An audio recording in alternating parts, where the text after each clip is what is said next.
Дали успехот е прашање на талент, среќа или може да се научи? Зошто во светот се повеќе луѓе посетуваат обуки за личен развој, лидерство и комуникација? Дали навистина можеме да го промениме начинот на кој размислуваме и се справуваме со притисокот или станува збор за тренд што добро се продава? Да си кажеме, денеска во новото издание со Памела и Игор Нелепа, наши сограѓани кои долги години живеат и работат во Дубај, а се занимаваат со личен развој и лидерство. Добре дојдовте во студиото на Телма. Добро ве најдов. Добро ве најдовме. Ви благодариме за поканата. Сушност, добре дојдовте во Скопје. Привремено сте тука на одмор или на работа? Па комбинирано и одмор и работа. Добри, како го доживувате вашиот роден град кога е после Дубај ќе се вратите во Скопје? Има нешто што најмногу ви паѓа во очи, што ви пречи и ве нервира? Па ние не се фокусираме на тоа што не нервира, зашто ова е нашата дома и доаѓаме редовно тука и сакаме нашите деца да го зборат македонскиот јазик, да ги знаат нашите обичаи, за да тој идентитет го пренесуваат и го представуваат после во Дубај. И воопшто немаме фокус на тоа што ни пречи, баш уживаме ето во се. Малку хигиената може малку хигиената да се подобри. Имавме една ситуација. Ете така како сугестија. Нашиот мал син имаме кој што има 9 години сега и кога прошетка правевме низ градот и требаше се качиме по едни скали и оне мислиш по овие скали да се качувам јас, затоа што беа прљави, имаше ѓубре, не пикавци, така да веројатно тоа е нешто што треба да се. Значи кога човек ќе дојде од градот на светлината на Блискиот Исток, паѓа во очи не хигиената. Апсолутно. Друго нешто? Апсолутно. Што би подобриле? Што како тренери ви за професионален развој би им сугерирале на градските власти? Значи тоа што Памела го спомена, тоа е стварно дел од нашите обуки, а тоа е да секогаш во животот се фокусирате на подобро нешто и на тоа што вие може да направите нешто за да ја подобрите ситуацијата на градот, на околината, на својот живот, а не толку да само да критикувате за нешто и да обвинувате некој друг. Значи потребно е да се трне во некаква акција. Кога зборам тоа, многу се едноставни тие акции, се кога доаѓате од страна, тоа делува многу едноставно, да речеме, ние во аеродром живееме, имаме стан таму и се околината на зградата е парљава и верувам дека само една мала организација на станарите веднаш би помогнало тоа да се среди. Успеавте да ги измотивирате или не? Се уште не треба да ги викнеме на обука. Добро, Дубај е град нели што многумина го доживуваат како символ на успехот, амбицијата, големите можности. Вие по години минати таму успеавте ли да стасате до сознание за нешто што ги разликува успешните луѓе од оние помалку успешните? Има ли нешто конкретно што е така? Апсолутно, визија. Мора да имате визија, мора да имате цел каде сакате да се движите. Во Дубај поголемиот број од луѓето имаат визија? Не поголемиот, лидерот на Дубај има визија, значи тоа е Шејк Мохамед. И он има таква визија и таму го движи, целиот негов тим се движи според неговата визија и тоа го остваруваат многу успешно и човек може само да научи. Значи визија е лидерство. Да, апсолутно, да, он е огромен. Ако треба со неколку зборови да го опишеме тоа. Да. Знаете, тие викаат where focus goes, energy flows. Значи имаат фокус на својата цело време. Така да тоа дефинитивно тоа е немаат голем граници, значи тргна од не знам најлуксузен, така почна целата приказна со Дубај, најлуксузен хотел на светот, па од најлуксузен хотел беше постаа највисоката зграда на светот. Така, целта е луксус и само луксус. Не би рекол луксус, тоа се достигнување во животот. Тоа се само нови цели. Во моментот во животот кога ќе прекинете да си поставувате цели, тоа животот губи смисол. Така да. Добра, ајде да се вратиме назад. Како всушност почнува вашата авантура, вашата приказна во Дубај? Колку време сте? Велам долги години работите и живеете таму? 2008 година, јас отидов тамо.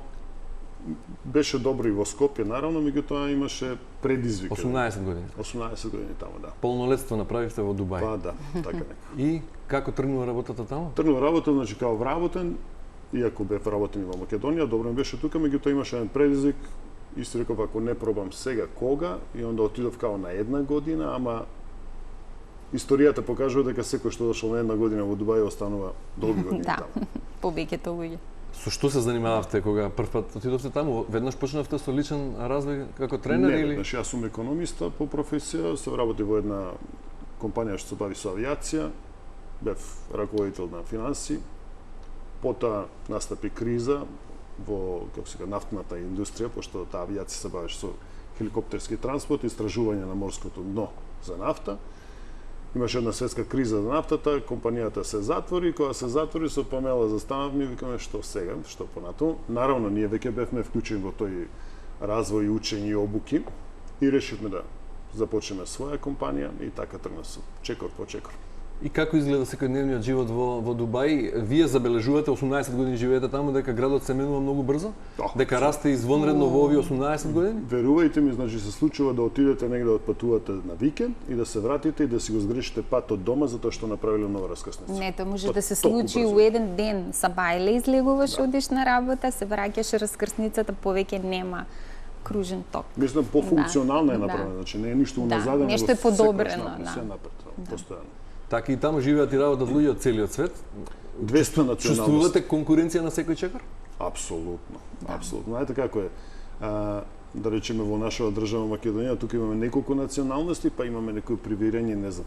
Таму има 200 националности. И сега сватете кога треба да не знам, да постигнете некој успех или таргет група или некако да ги задоволите сите тие вкусови, екстремно е тешко, али е предизвик што те движи секој ден. Тоа не се само националности, тоа е значи култури, многу традиции. религии се во прашање, некои дури религии, верувања, филозофии на кои што припаѓаат луѓе, заедници за кои што никогаш претходно не сме ни чуле, можеби, да. И тоа мноштво на луѓе ве мотивира? Некогаш ве обесхрабрува кога гледате Морам таму? да ви кажем, се разликува малку стилот на живот. Тоа е тоа што се разликува, да речеме, од нашиот држава дека на Балканот, генерално. А тоа е што луѓето првенствено не се бават со политика. Таа политиката е тотално привилегија само на тие што се таму. Чак ни на тие кои имате емирот, кој што е лидер, никој не се бави со тоа да му контрира, затоа што се знае што би бил епилогот од тоа. Така да никој не се бави со тоа, сите луѓе се бават со успех, унапредување и изградување на самиот себе си. Таму не е битна демократијата. Таму е битен успех. Таму не постои демократија на таков начин, али постои стварно солиден живот. Има правила. Има правила, значи постојат. Еве сега ќе ви кажем еден пример кој што може малку банален, меѓутоа имав некои сензори во гумите на возилото, едниот сензор не ми работеше, однесов во сервис, тие ги сменја, мислам Мерцедес е марката, нема веза, мислам не е да рекламирам, сменија, повторно не работи, таму возилото ви го земаат од дома кога оди на сервис и ви го враќаат дома, не работеше, после четвртиот пат викаат ние не сме способни да го, не сте способни и веднаш вртите телефон во некоја државна служба која што задолжена за тоа и веднаш е реакцијата тука. Значи они се угат у сервис, они доаѓаат, се извинуваат, ја земаат колата, ја носат у било кој сервис. Сака да кажете институциите функционираат безпрекорно. И нема не може, не постои не може.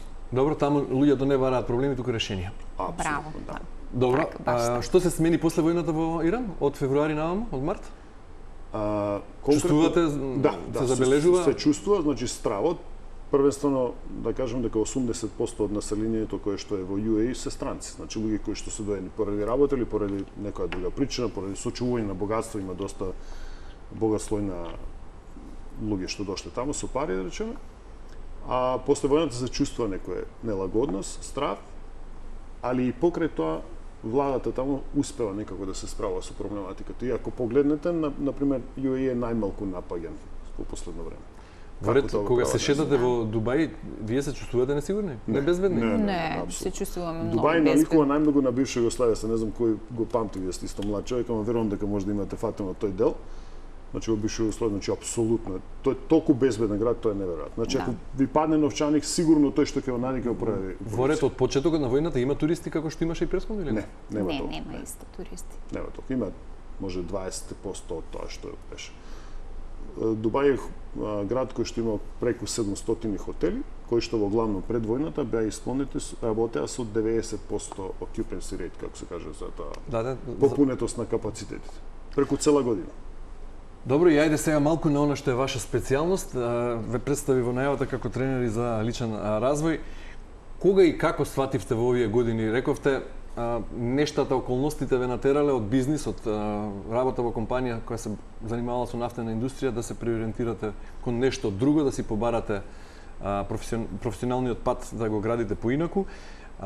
Кога и како беше моментот кога свативте дека најголем предизвик за оваа генерација на луѓе кои живеат во време на неограничени технички можности не е знаењето, туку начинот на кој размислуваат, начинот на кој се справуваат со притисокот, со стресот и на начинот на кој комуницираат. Со 2 чекора назад, значи таа обука ние започнавме што во Македонија, држевме по компании обуки, така да не започнало тоа само во моментот во Дубај, тоа е еден процес, првенствено процес на изградба на самиот себе си, а кога ќе се изградиш самиот себе си, тогаш можеш да подаеш рака и да помогнеш на некој друг. Така да тој процес е континуитет од некои 20 на години веќе.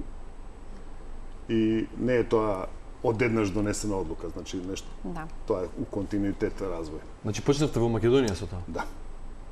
Трендот го однесовте во Дубај. Кога отидовте во Дубај, имаше таму тренери за личен развој? Не толку. Не до толку, меѓутоа сега е станато апсолутен хит. Сега во Дубај личните тренери за развој се деловната култура?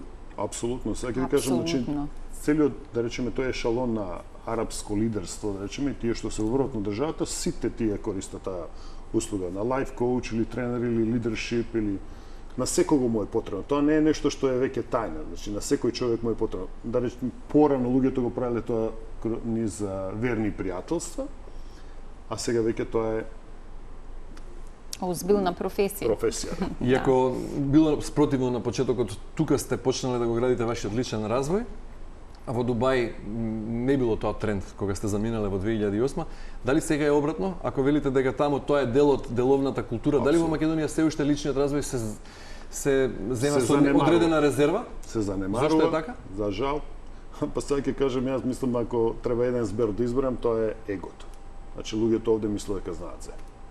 Така се, мислам, не сите, наравно, има луѓе кои што се стварно отворени за тој развој, али моментот кога ќе престанеш да се развиваш, тогаш јас лично не ја гледам поентата на животот. Како го контролираат егото луѓето во Дубај? Како контролираат егото? Со обуки. Што повеќе расте свесноста, егото се повеќе опаѓа. Добро, кои се тие луѓе што најчесто доаѓаат кога зборуваме за Дубај на вашите тренинзи? Дали се тоа луѓе кои имаат проблеми или луѓе кои се веќе реализирани и успешни, но сакаат да станат уште поуспешни? Одлично прашање. Да. Ги имаме и тие, Али кои се мнозинство? Мнозинство се тие што сакаат уште повеќе да се удават. Успешните. Да. Па ние соработуваме, значи, со индустријата на хотели со 5 звезди. Тие имаат многу големи тимови и со нивниот менеджерски тим имаме многу добри резултати со тоа, значи самите компании. Работите со хотелскиот персонал? Со да. хотелскиот персонал, со менеджментот. Они секогаш го напредуваат персонал, значи тоа е неверојатна брзина, тоа од година во година се менуваат. Тие вложуваат постојано во нивниот личен развој, кој што потоа се афектира на нивната работа и на целокупниот успех на компанијата. Добро, живееме во време кога имаме информации од секаков карактер и наплив на информации. Значи, информирани сме повеќе од било кога досега, а се повеќе луѓе не може да се разберат самите себе си, да се дефинираат и веројатно тоа е онаа втора група на луѓе со проблеми кои првпат доаѓаат кај вас на тренинг. Кога имате премногу проблеми, се наоѓате во една конфузна состојба. Значи тоа е како да се обидете, да речеме, купче хартија да го фрлите во воздух и да се обидете да ги фатите сите во исти момент. И кога имате премногу информации кои што ви се пласирани, вие дури тогаш се наоѓате во една состојба на збунетост. Да. Која е валидна информација, како да ја примените. Заглавени и тогаш ви останува само да обвинувате. Така. Тоа е, да речеме, состојбата која што се наоѓаат луѓето поглавно. Добро, велите дел од деловната култура во Дубај е личниот развој. Имате ли чувство не само во Дубај, генерално, глобално зборувам, па и во Македонија во последно време, дека многумина се представуваат или се доживуваат себе си како тренери за личен развој и лидерство и дека тоа на некој начин ја девалвира, односно прави инфлација на професијата. Абсолютно. Ако постои професија тренер за личен развој. Апсолутно, значи има една реченица, еден познат човек, господин Джек Кентвел, што ја кажа, вика success leave clues. Значи успехот остава трага. За жал има многу него злоупотреба на оваа професија. Луѓе што се декларираат после еден завршен курс се декларираат као лайф коучеви или не знам тренери. Меѓутоа, ако малку само расчепкате и загребете и видите каков е нивниот личен успех, како живеат, на каков начин, онда може веднаш ќе разберете. Значи немој да учите од некого кој што не го изудел патот. Значи тоа е или кој што истото тоа што го промовира не го живее, не го практикува. Добри, во Дубај веројатно е огромна конкуренцијата на тренери за личен развој. Како таму во една таква средина во која функционираат институции, се гради доверба? Како се проверува кој колку искуство има зад себе и колкав пат поминал како личен развој? Јас морам Како да градите- споменам дека нашето патешествие всушност почна бидејќи ние основавме една фирма во 2012 година која што се бави со производи за подобрување на твојата психофизичка состојба, енергетска состојба, ментална, спиритуална, каде што имаме есенцијални улја, работиме на накид, произведуваме со кристали кои што имаат свое значење, своја фреквенција. И всушност требаше да го заокружиме тој круг на луѓе кои што станаа наши постојани клиенти и тие самите бара од нас, а паралелно со тоа ние одевме на нашите обуки, модули, се едуциравме во последните 20 години.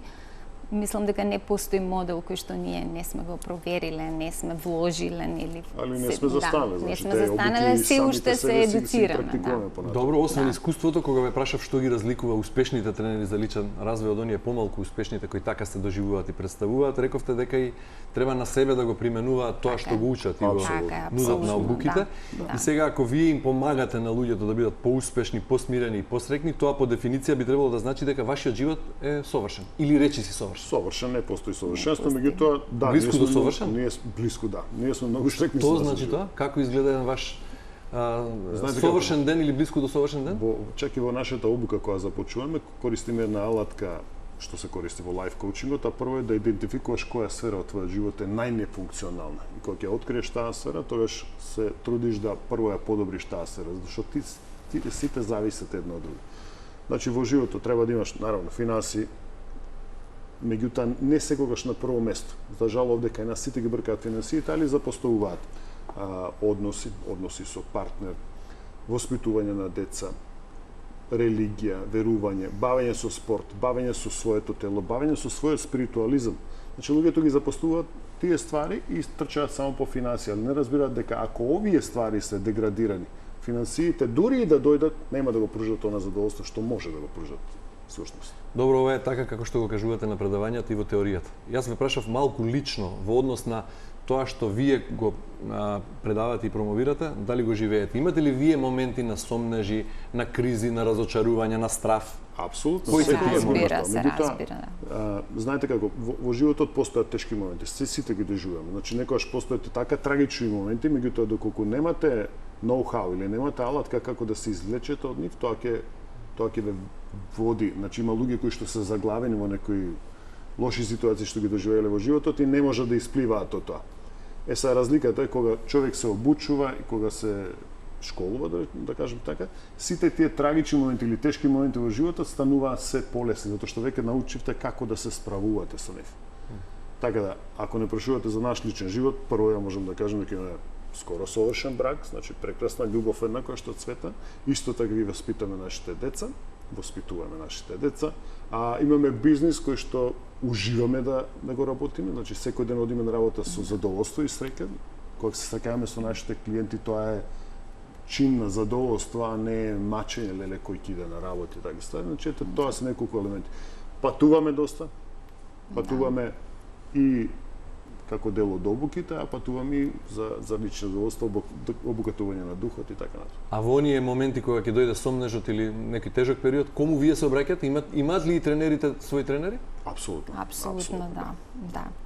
Тие тренери се поискусни од вас уште? Така е. Со подолг пат? Точно така. Да, Точно така. да. Тие се тренери кои што се на многу повисоко ниво. Значи и на овој пат нема еден момент, една станица кога може да речете ги совладавме техниките за решавање на сите проблеми и сега Тоа е сме... основниот проблем на луѓето на Балкан, што мислат дека дошле до некој стадиум дека све знаат. И сега дури чак и кога ќе дојдат, тоа е разликата во Дубај сте вечно млад. Јас имам 52 години, таму се осеќам како да имам 30. Значи буквално. Буквално така. Кога ќе дојдете во Скопје, повозрастен се чувствувате? Јас се чувствувам се уште 30, али луѓето ги гледам моите врсници, се веќе се повлекуваат од животот, бараат некој минимализам, да само, значи некоја сигурност, да излезат од процесот на живот. Меѓутоа животот е постојано растење. Универзумот во својата основна клаузула на постоење има само раст и има опаѓање, не постои нешто што е статус кво. Тоа буквално не постои. Луѓето се во заблуда ако мисла дека доаѓа до некој ниво и дека тука застануваш дека се апсолутен. Ништо не е статично во универсумот, се се Секогаш движи. има прогрес или дегрес, нема никогаш. Меѓутоа и после толку години во професијата и во науката и вие имате веројатно работи што ги учите секој ден, Дефинитивно. Секој ден. за да си го подобрите прво сопствениот живот. Апсолутно. Точно. Се почнува од себе. Ако не си го подобриш живот од себе, не можеш да му помогнеш ни од тој поред тебе. И кога се подготвував за емисијата, видов дека во дел од вашите обуки користите така наречена НЛП техника или невролингвистичко програмирање. Така е. Кусо само со неколку зборови да објасниме, видов дека станува збор за техника од 70-тите години на минатиот век. Како на гледачите наједноставно би објасниле што значи НЛП? Ричард Бандлер, тој е креаторот Основоположникот. и Грейндер исто така, само да ви кажам дека ние сме значи во таа линија на Ричард Бандлер. Обучени сме од значи директно од човекот што го измислил. Од неговите ученици. Да. Он направил само една грешка што не го патентирал тоа што го измислил. И така да сега многу луѓе го користат и сите го практикуваат на различити начини. Ние сакавме да бидеме точно од изворот како што е искривена. И во неколку збора што точно значи? Во неколку збора Невролингвистичко програмирање. Невролингвистик, значи неуро, значи како размислувате, лингвистик, што зависи од зборовите. Буквално сега можам да ви го сменам расположението со посредство на моите зборови. Меѓутоа не е поентата во моите зборови, поентата во тоа како вие ќе обработите информацијата. Значи зависи од филтрите и вашите убедувања, верувања што ги поседувате вие, како вие ќе изреагирате на нешто што ќе слушнете. Сепак јас кога читав за НЛП, видов дека во академската психологија има голема резерва за ова и се тврди дека нема доволно научни докази дека оваа метода е функционална, успешна. Добро сте читале, меѓутоа имате стари информации, веќе некои универзитети ги вклучија НЛП техниките во своето образование. Во своето образование, да. А не, Дури тоа дека се започна- некорисни, тоа е невозможно, значи дури и полициските структури ги користат. Дури во техниките. градинките почнаа да ја употребуваат оваа техника, особено за за таа предшколска возраст и школска возраст. Најчести клиенти кои што се заинтересирани се од се до универзитетите се тие е тој кадар всушност едукативен кадар. Искуството покажува, Да. значи тоа не лаже. Ние на нашите сесии, тоа е единствена техника што јас сум ја осознал, пронашол, што успева да меморијата што е складирана во умот ја менува. Значи ако имате некој трагичен настан во животот, ние сепак во меморијата го имаме зачувано како момент со бои, со звуци, со чувства, емоции вклучено. Меѓутоа со техника на НЛП можете сето тоа да го намалите, значи тој интензитет. И веднаш тоа ќе ви ја врати животната сила повторно да може да продолжите понатаму. И после еден тренинг човекот почнува да наоѓа метод како да го менува начинот на размислување и лошите навики да речеме. Зависи за што се работи, после еден тренинг ништо не бива, нели? Али овој тренинг што го одржавме ние во Скопје ви дава алатка, тие материјалите ги носите со себе и понатаму само ако ги следите чекорите, дефинитивно знаете како да го решите проблемот. НЛП и тоа што вие го предавате, зборувате за свесност, одговорност, поставување прашања, наместо наоѓање патот до брзи решенија. Затоа велите ништо од еден тренинг. Дали всушност најголемата промена почнува кога човек ќе почне да си поставува искрени прашања? Тогаш почнуваат најголемите промени, прво да сте искрени сами со себе. И јас постојано на нашите работилници и нашите тренинзи, особено кога имаме посебни групи, бидејќи јас работам и со жени само, кое е првото прашање кое што си го поставувате на себе си кога ќе се погледнете во огледало на сабајле? Дали е првата реакција каква ми е фризурата денес или леле нови бори. Нови брчки имам или ви е денес ќе биде феноменален ден, браво девојко ти си. Мислам тоа се ние зборуваме денеска има многу афирмации, има луѓе кои што зборуваат за тоа, меѓутоа не е само тоа. Пред се треба да ја идентификувате состојбата во која што во овој момент во својот живот се наоѓате. Потоа треба да ја промените својата енергија. Значи тоа е методологија која што јас ја имам поставена, која што се вика СЕФ, највредните работи во животот, нели, материјални ги чувате во СЕФ. Потоа третиот чекор е фокусот. Значи кој ќе биде вашиот фокус за тој ден, за следниот момент, за својот живот, за следната година, следните 5 години. Така да кога имаш методологија на чекори кои што треба да се следат, многу е полесно, имаш како некој guidance, значи водич, каде треба да одиш и што треба да правиш. Да, и велите не можеме да влијаеме на околностите, но можеме да влијаеме на нашите Апсолутно. реакции врз Така е, на да, околностите. така, ќе Меѓутоа, одговориме. колку е тоа тешко во реалниот живот? Или едноставно? Тешко ќе остане да биде ако не направите нешто. Значи Така е. тоа е се разликата. Така е. Ако ја користите таа формула, браво, супер што ја спомнате, таа може да и сршта и клучот. Значи секогаш се трудиме да ги смениме резултатите, а не сваќаме дека треба да промениме како ние реагираме на тоа. Да реагираме или одговараме, респонс е зборот. Добро, и често се осврнувате, односно во фокусот, а и генерално веројатно еден најголем предизвик за современиот човек е притисокот. Се повеќе луѓе чувствуваат притисок од многу страни. Едноставно од темпото на живот, од пораките кои постојано стасуваат, од сите страни некој сака да грабне дел од нашето време и тоа создава притисок. Дали современите луѓе денес страдаат од ова што го кажав, бидејќи е така како што е, или од начинот на кој го доживуваат Затоа што тоа? немаат рецептот како да се справат со тоа. Значи притисокот секогаш ќе постои. Ова е модерен свет, значи овде не може, да, може да се отселите на Тибет и таму да медитирате и тоа. Мислам и тоа го правиме ние, и тоа е корисно. И тоа е притисок да научиш како да медитираш.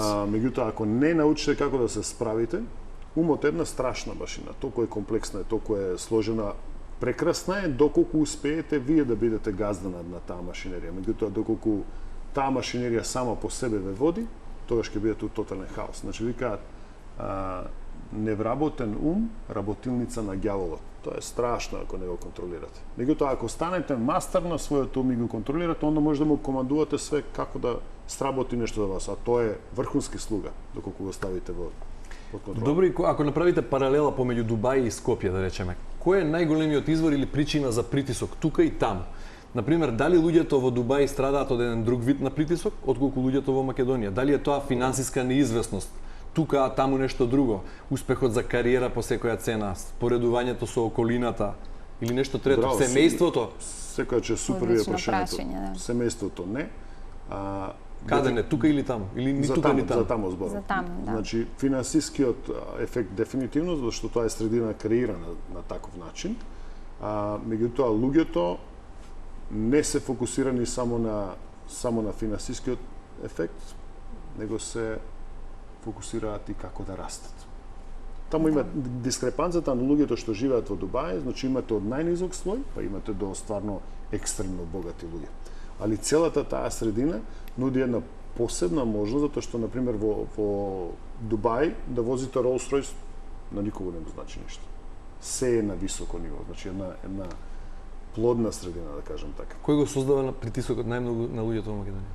Што е извор на притисок? Политиката, дефинитивно. Мислам, тоа е... Јас би рекол, луѓето се бават со политика иако не може да направат ништо во тоа. Може да излезат на избори, да, тоа е еден ден во... Што треба да направат? Треба да се помират со состојбата или не? Не, треба преземат акција.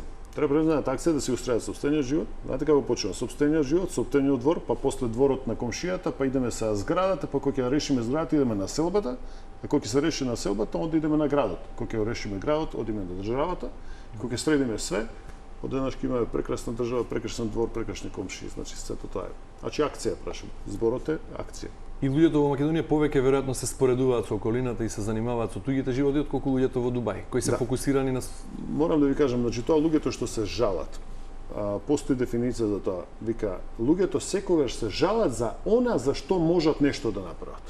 Дали сте слушнали некогаш дека некој се жали на гравитацијата колку била силна?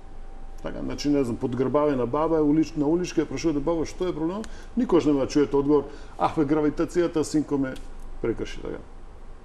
Значи луѓето секогаш се жала за нешто што може да променат. Јас се пожали за хигиената, можам да излезам надвор да почистам, така? Или за ред други работи во приватниот живот или сега. Да. Добро. Треба да се концентрираш на тоа што е во тебе, што сакаш да смениш тука, што е твојата желба, ако не ти се свиѓа нели околу зградата ѓубрето, излези ти сам, почни да чистиш, ке те види комшијата, па можеби ќе рече и сакаш да ти помогнам и тоа така ќе тргне, да. Дефинитивно. Кој го учел емирот во Дубај за визија и лидерство? Дали лидерството може да се научи или лидерите се едноставно родени? Дефинитивно треба да имате нишка, значи Талент, мора да има. Треба да има малку талент, али Се се учи апсолутно. видете, значи до моментот додека е пронајдена нафтата кај нив, они се стварно многу сиромашни, они се далеку посиромашни од Македонија. Мислам, тогаш која е нафтата во 60-те години. Али да, големи умови, лидерство, голема Британија, значи и дечки ја учат. Учат постојано. Сега нивниот кадр, значи нивните деца се поколенија. Тоа не е многу, тоа е 40 на години, така? Сите се школувани по разни школи во светот и сега цело тоа знаење го враќаат дома и едноставно од света се. Кога ја прашав што прави најголем притисок во Македонија, велите политиката. Што не кочи генерално како општество, како народ, како нација овде нас македонците најмногу? Незнаење, занимавање со туѓите животи, туѓото мислење, споредбата. Па вие го дадовте одговорот на Што реално е најголем проблем? Кога се бавите со ствари кои што се ван вас. Така, не почнувате да се бавите со себе си. Со себе си. Секој чекор почнува прво од тебе. Ако се подобриш ти како човек. Или сме можеби поплашливи како нација од другите? Не, ја не би рекол дека така. Стравот постои од неизвестноста, стравот не постои од луѓето дека се има кај нас јунаци, комити, дека памтиме историјата, меѓутоа поентата е кога имате страшно несредена средина и онда стравот е од неизвестноста што ќе биде утре. Што друго имаме ние македонците што го немаат другите нации? Што може да ни биде предност во таа силна конкуренција? Имаме многу квалитети. Еве да се фокусираме на добрите страни. Што е тоа? Ето колку убав човек сте, доктор, значи физикус имаме прекас. Вредни сме. Ние сме стварно, вие да ги погледнете македонци, значи ние имаме тамо група од 5-6 илјади македонци кои што живеат во ЈЕ. Тоа се врхунски работници, сите се успешни, значи добри пријатели. Така да имаме многу квалитети. Да, ја мислам дека сме еден топол народ, дека имаме енергија на сонце. Тоа е секаде каде што ние ќе се појавиме, ние ја шириме таа енергија позитивна и луѓето едноставно сакаат да бидат во наше присуство. Мислам дека ние стварно имаме една посебна енергија. Значи, ако се споредиме со било кој балкански народ, нашето его е најмало. Така е. Што е позитивно. Точно, да. Што е предност, да. Што е предност, да. Добро, рековте дека ништо не се учи на брзина, за се е потребно време, не можеме на еден тренинг да научиме се, меѓутоа кога би имале моќ таква, на еден тренинг да смените една од најпроблематичните навики, ако може така да ги наречам, кај луѓето, генерално зборувам, не само во Македонија, која би била таа? Само да ви објаснам една стvar, значи ја не реков дека на еден тренинг не се менува се точно, меѓутоа поентата ако отидете на тренинг и после тоа не го следите тоа што сте го научиле, дефинитивно ништо нема да се промени. На нашите тренинзи имаме работна тетрадка, во каде што тоа е интерактивен тренинг, значи ние не збориме нешто каде што само ние зборуваме, а вие слушате и онда кој слушна. Тоа е интерактивен тренинг, каде што морате во таа тетрадка да запишувате, пишувате, одговарате на прашања, решавате проблемчиња некои ситни и моментот кога се отидете дома веќе имате упатство за својот живот базирано на тоа што вас ви се случува во животот. Така и кога ќе си го однесете тоа дома, само треба да се потсетувате, човека, да. Тоа реши. Упатство за користење. Упатство за користење, ама да одговорам на вашето прашање, една работа. Една навика, ако би можеле да изберете, најпроблематична, најштетна и би ја тргнале со на најкусможен рок. Вербата. Да верувате дека можете нешто да смените, да верувате дека денеска може да ви биде одличен денот. Ја би дал еден друг збор, а тоа е одговорност. Превземете одговорност за својот живот. Преземете одговорност за чистотата на градот. Преземете одговорност за возилото ви изгледа. За било што. Значи, одговорноста е. Да. Која реченица најчесто ја кажуваат луѓето кои прв пат доаѓаат на вашите тренинзи? Има нешто така како шаблон? Одушевени се, фантастично. Не, пред да дојдат, пред да започнат. Нешто што како мантра го имаат погрешно програмирано и што вие треба да го репрограмирате. Да, не сум јас виновен. Знаете што ми направија. Значи ја нема одговорност, за се е одговорност на некој друг. Не може. А после кога ќе сватат дека уствари треба да излезат од тој blame frame, ние го викаме, значи рамка на обвинување во превземање одговорност. Кога ќе превземете одговорност, животот почва да се реди како треба. Имате чувство дека луѓето во Македонија се трудат често да живеат според начинот на кој другите очекуваат од нив, а не според она што тие го замислили или го сакаат, или не се свесни воопшто за тоа? Апсолутно. Мислам дека не се свесни. Апсолутно. Луѓето го живеат надворешниот свет, никој не го живее внатрешниот свет.